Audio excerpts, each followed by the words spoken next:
এতিয়া শাস্ত্ৰ অনুকূল সাধনা কোনবোৰ? আটাইতকৈ ডাঙৰ সমস্যা আমাৰ সন্মুখত আহি এইটো পৰিছে যে আমি ইয়াক কেনেকৈ নিৰ্ণয় কৰোঁ যে এই সাধনা শাস্ত্ৰ অনুকূল হয়। প্ৰথমতে আমি সেই শাস্ত্ৰ সৎগ্ৰন্থসমূহ চিলেক্ট কৰিব লাগিব।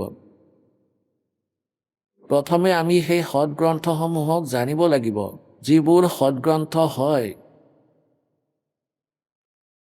আৰু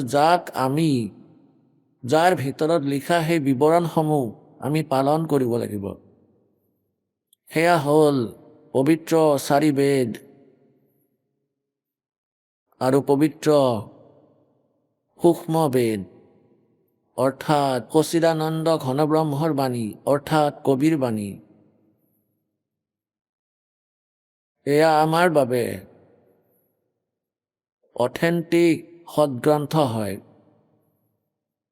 এয়া প্ৰমাণিত সৎগ্ৰন্থ। ইয়াৰ বাহিৰে যেনেকৈ পুৰাণ আছে, 18 পুৰাণ অথবা উপনিষদ আছে, এয়া কোনো ঋষিৰ নিজা অনুভৱ হয়।